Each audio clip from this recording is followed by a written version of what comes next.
Géographie, collège Visitation La Berlière, aujourd'hui la schématisation.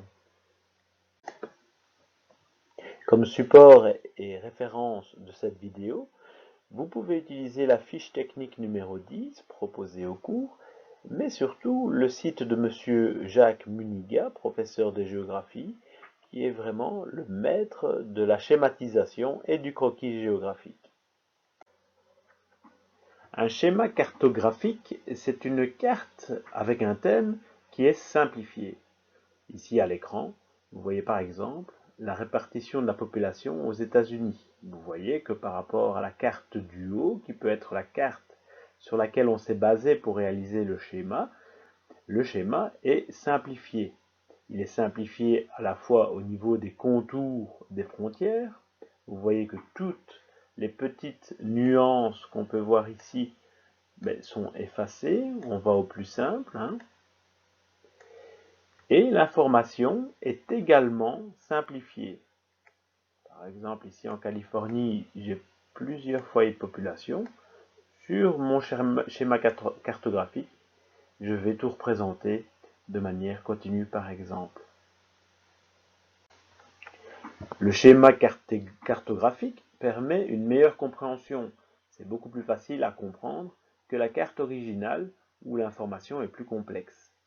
Cependant, dans certains cas, la schématisation sera trop importante.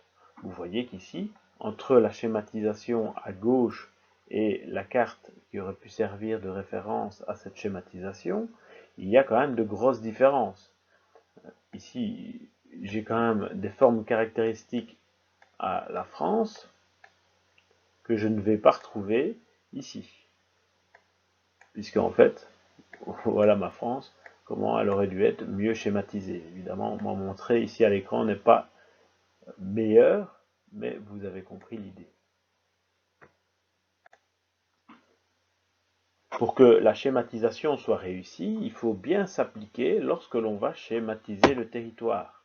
Je vous propose un petit exercice à réaliser cette semaine et à présenter au prochain cours de géographie. Nous allons nous baser sur la séquence de cours que nous voyons actuellement et notamment sur l'île de Manhattan, qui est le centre historique de la ville de New York. Vous pouvez utiliser les planches qui sont proposées dans l'atlas. On peut directement, évidemment, se baser sur d'autres projections, comme une image d'origine satellite.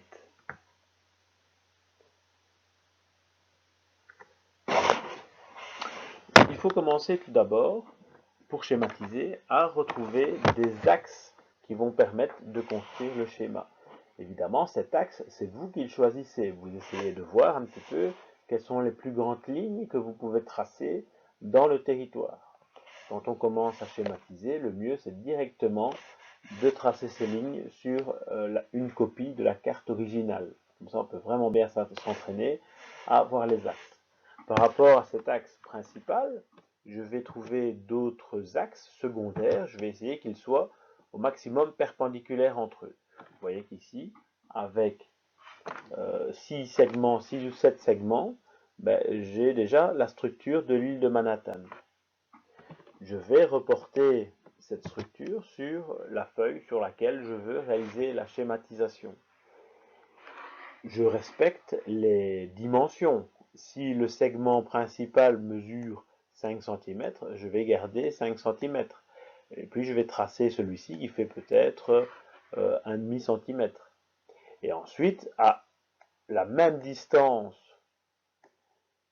qu'il y a sur mon document de référence, je vais tracer sur ma feuille où je vais schématiser exactement la même distance. Je vais faire exactement, vous voyez, les mêmes axes. Je vais tenter ici la schématisation à main levée à l'ordinateur. Évidemment, ce n'est pas l'idéal. Vous, sur votre feuille, vous devez vous appliquer mieux que ça. Alors, c'est parti. Vous voyez, je vais vraiment relier mes différents axes comme je les ai identifiés. Ici, voilà, je dois un peu tourner. Ici, je sais qu'il y a une petite courbure. Je reviens. Ici, ça va diminuer. C'est pour ça que j'ai mis les axes après. Et voici, c'est pas mal du tout. Ensuite, on peut évidemment effacer les axes principaux. pour qu'ils n'apparaissent plus sur le schéma. Et à ce moment-là, on a une schématisation qui est quand même relativement réussie. Le site internet de M. Muniga nous propose beaucoup d'exemples de schématisation, et notamment, si vous allez visiter ce site, je mettrai plusieurs liens sur Blogeo, vous avez vraiment le pas à pas. Vous voyez qu'ici, par exemple, pour les États-Unis, on peut identifier des axes ici en vert, je repasse en rouge pour que vous les voyez bien. Donc ça, ça ce sont les axes que M. Muniga a choisis. Il faut bien sûr bien respecter les angles, vous voyez, ce sont tous ces axes-ci en vert, voilà, je m'amuse à repasser ici plus ou moins en rouge. Et à partir de ces axes, on peut tracer vraiment le contour des États-Unis, comme il est fait ici en noir. Je vous mets bien sûr toutes les références sur le site. Je vous souhaite un bon travail, et à bientôt.